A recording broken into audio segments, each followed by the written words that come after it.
వ్యూహాత్మక దూరం. ఆయన స్ట్రాటజీ వెనుక అసలు ప్లాన్ ఏంటి? ఒంటరి పోరాటం ఎందుకోసం? హైకమాండ్పై ఒత్తిడేనా లేక కొత్త plan? Silent mode Munugode Congress ఉత్కంఠ రేపుతున్న నల్గొండ పాలిటిక్స్. ఉమ్మడి నల్గొండ జిల్లా కాంగ్రెస్కు కంచుకోట. జిల్లాలో సీఎం రేవంత్ రెడ్డి ఇటీవల పర్యటిస్తుంటే మంత్రులు, ఎమ్మెల్యేలు, ప్రజాప్రతినిధులు, కింది స్థాయి క్యాడర్ అంతా నల్లగొండ వైపు కదిలి వచ్చారు. కానీ మునుగోడు నియోజకవర్గం మాత్రం పూర్తిగా సైలెంట్ మోడ్లోకి వెళ్లిపోయింది. ఎమ్మెల్యే కోమటిరెడ్డి రాజగోపాల్ రెడ్డి పిలుపు లేకపోవడంతో మునుగోడు క్యాడర్ కనీసం నల్లగొండ వైపు కన్నెత్తి చూడలేదు.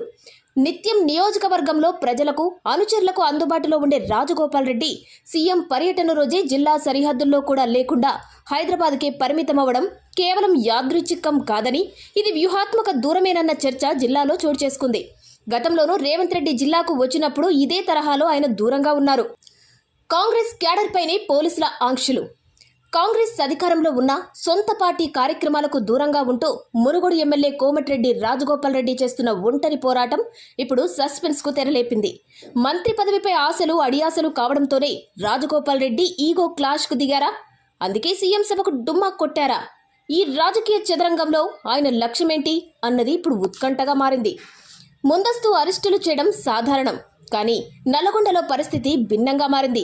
సీఎం సభకు ముందే మునుగోడు నియోజకవర్గానికి చెందిన రాజగోపాల్ రెడ్డి ప్రధాన అనుచరులను, స్థానిక కాంగ్రెస్ నాయకులను పోలీసులు హౌస్ అరెస్టులు, ముందస్తు అరెస్టులు చేయడం జిల్లాలో కలకలం రేపింది. ఈ పరిణామాలపై తీవ్ర ఆగ్రహం వ్యక్తం చేసిన రాజగోపాల్ రెడ్డి జిల్లా సరిహద్దుల్లోకి కూడా రాకుండా హైదరాబాద్కే పరిమితమై సీఎం సభకు పరోక్షంగా కౌంటర్ ఇచ్చారన్న మాటలు వినిపించాయి. తెలంగాణ సీఎం రేవంత్ రెడ్డి కంటే తానే సీనియర్ అనే భావన రాజగోపాల్ రెడ్డిలో బలంగా ఉంది. కాంగ్రెస్ అధికారంలోకి వస్తే తానే సీఎం రేసులో ఉంటారని భావించిన ఆయనకు హైకమాండ్ రేవంత్ వైపు మొగ్గు చూపడం తొలి షాక్గా మారింది. ఉమ్మడి జిల్లా నుంచి అన్న కోమటిరెడ్డి వెంకటరెడ్డికి మంత్రి పదవి దక్కినప్పటికీ తనకు మాత్రం అవకాశం రాకపోవడం ఆయన అసంతృప్తికి కారణమైంది. ఇటీవల ఢిల్లీ వెళ్లి అధిష్టానాన్ని కలిసినా ఇప్పట్లో మంత్రివర్గ విస్తరణ లేదు అని స్పష్టత రావడంతో ఆయన ఆశలు మరింత తగ్గినట్లు తెలుస్తుంది. ఇటీవల తన పుట్టినరోజు సందర్భంలో కూడా సీఎం రేవంత్ రెడ్డిని కలవకపోవడం ఇద్దరి మధ్య గ్యాప్ను మరింత స్పష్టం చేసింది. కేసీఆర్పై సానుభూతి స్కెచ్ ఏంటి? ఇదే సమయంలో రాజగోపాల్ రెడ్డి చేసిన కొన్ని వ్యాఖ్యలు కాంగ్రెస్ హైకమాండ్కు మింగుడు పడడం లేదు. గతంలో కేసీఆర్పై విమర్శలు చేసిన ఆయన తాజాగా కేసీఆర్ పెద్ద ఉద్యమకారుడు, ఆయనను కూతురు కవిత సరిగ్గా గౌరవించలేకపోయింది అంటూ చేసిన వ్యాఖ్యలు రాజకీయంగా చర్చనీయాంశమయ్యాయి. ఈ క్రమంలో కాంగ్రెస్లో తన ప్రాధాన్యం తగ్గితే బీఆర్ఎస్ వైపు చూసే అవకాశాలు కనిపిస్తున్నాయి. Komatireddy brothers dilemma. ఒకప్పుడు ఉమ్మడి నల్లగొండ జిల్లాను శాసించిన కోమటిరెడ్డి బ్రదర్స్ బ్రాండ్ ఇప్పుడు భిన్న దారుల్లోకి వెళ్తున్నట్లు కనిపిస్తుంది.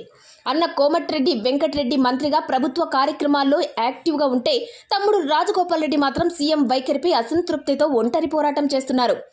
ఈ అన్న ఒకదారి, తమ్ముడు ఒకదారి, ఈ రాజకీయంతో ద్వితీయ శ్రేణి నాయకత్వం అయోమయంలో పడింది. మళ్లీ రూట్ మారుస్తున్నారా? గతంలో కాంగ్రెస్కు ఎమ్మెల్యే పదవికి రాజీనామా చేసి బీజేపీలో చేరి ఉప ఎన్నికల్లో పోటీ చేసి ఓడిపోయిన ఆయన మళ్లీ ఎన్నికల ముందు కాంగ్రెస్లో చేరి మునుగోడు నుంచి భారీ మెజారిటీతో గెలిచారు. ఇప్పుడు మళ్లీ ఆయన వైఖరిపై ప్రశ్నలు ఉత్పన్నమవుతున్నాయి.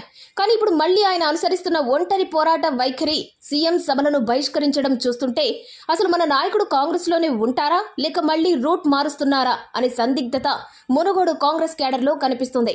లీడర్ క్లారిటీ ఇవ్వకపోవడంతో అటు కార్యకర్తలు కూడా ఏం చేయాలో తెలియక స్తబ్దుగా ఉండిపోవాల్సి వస్తుంది. వెళ్లే ఆలోచనలో ఉన్నారా లేక హైకమాండ్ పై ఒత్తిడి తీసుకొచ్చే వ్యూహమా అన్నది ఇప్పుడు రాష్ట్ర రాజకీయాల్లో హాట్ టాపిక్ గా మారింది.